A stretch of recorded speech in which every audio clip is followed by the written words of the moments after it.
ጥርስን በማያስከድኑ የፊልምና የቲያትር ስራዎቹ የሚታወቀው አርቲስት ነጻነት ወርቅነህ ከዚህ ዓለም በሞት ተለየ። ነጻነት በተለየ አቀራረብ ያሰናዳው በነበረው የቤተሰብ ጨዋታ የቴሌቪዥን ፕሮግራሙ እንዲሁም በማስታወቂያ ስራዎቹም ዝናው እየገነነ የመጣ ተወዳጅ የኪነ ጥበብ ሰው ነበር። 2012 በመኪና ቢዘንብ ባይዘንብ ቢጠር ባይጠር ፀሐይ ምን አገባችሁ እናንተ የት ናችሁ? አዲሱ መኪና ውስጥ ናችሁ። የአርቲስቱን ህልፈት ተከትሎ ከፍተኛ የመንግስት ባለስልጣናትን ጨምሮ ወዳጅ አድናቂዎቹ የተሰማቸውን ሀዘን እየገለጹ ይገኛሉ። ነጻነት ወደ ጥበብ ዓለም ማኮብኮብ ከጀመረበት የአማተርነት ጊዜው ጀምሮ የሚያውቁት ረዳት ፕሮፌሰር ነብዩ ባዬ ልዩ ተሰጥኦ የነበረው አርቲስት ነበር ሲሉ ያስታውሱታል። ነጻነት በተለይ የኮሜዲ ስራ በጣም ፈጣን የአይምሮ የፈጠራ ችሎታ ይፈልጋል። ድንገት የፈጠራ የምንለው በዓለም ላይ የሚታወቁ ኮሜዲ ፐርፎርመሮች በጣም ነጥረው የሚወጡት በአይምሮአቸው ፍጥነት የተነሳ ነው። አሁን እንደው አይምሮ ላይ የመጣ ኤግዛምፕል ትሬቨር ኖሃ አይነት ወይም እንደ ማክስ አሜኒ የሚባሉ ኮሜዲያኖች በጣም ትልቁ ችሎታቸው የድንገት የፈጠራ ችሎታ ነው። ነጻነት እንደዛ አይነት ሰው ነበረ። በጣም ሀሳቦች የማያልቁበት፣ ቃላቶች የሚታዘዙለት፣ አይምሮ በፍጥነት ሁሉንም ነገር የሚገዛለት፣ መድረክንም ደግሞ ለመግዛት የሚችል ተመልካቾች ፊት ወጥቶ አሸንፎ የሚወርድ የሚፈልገውን ነገር አሳክቶ የሚወርድ አይነት ሰው ነበረ።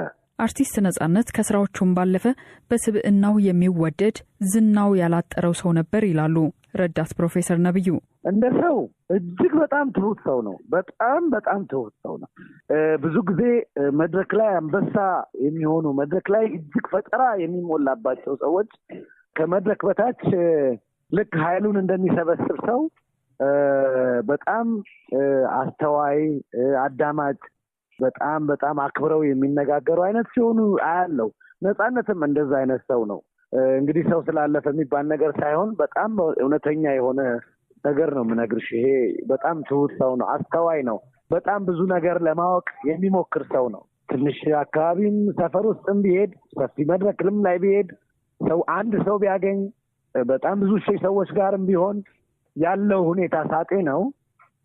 የትሁትነት፣ የመተናነስ፣ ሰውን የማክበር በዛ ውስጥ ደግሞ የማየት፣ የመማር፣ አዳዲስ ነገር የማወቅ ነገሮች አይበት ነበረ። ነጻነት ወርቅነህ በፍሬሽማን ቲያትር ከዚያም ሲቲ ቦይስ፣ ሳልነግራት፣ ያንቹ ሌባ 2፣ ኤፍቢአይ፣ ሚስተር ኤክስ፣ ቾምቤና በሌሎችም የፊልም ስራዎቹ ተወዳጅነትን አትርፏል። ጧት ተነሳሽ አስካለ ድንች ነው ዛሬ አስካለ ያድቅሽ አስካለ ሞጅረሽበት አስካለ ድንች አጥወደሻል አስካለ ሁለት በእነዚህ ሳቅን በሚያጭሩ ስራዎቹም በዘመኑ ለኮሜዲው ዘርፍ አዲስ መንገድ የቀየሰ እንደሆነ ረዳት ፕሮፌሰር ነብዩ ይናገራሉ።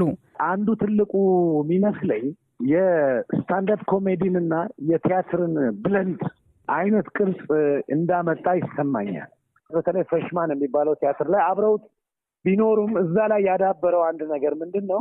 ጎላ ብሎ መድረኩን ተቆጣጥሮ ኦልሞስት ብቻውን በሚያስብል ደረጃ ተቆጣጥሮ ይመውጣት። ይሄን ደግሞ ውጪ ሄዶ ሲመለስ ብቸኛ የስታንዳፕ ኮሜዲ ሾዎችንም አሳይቷል።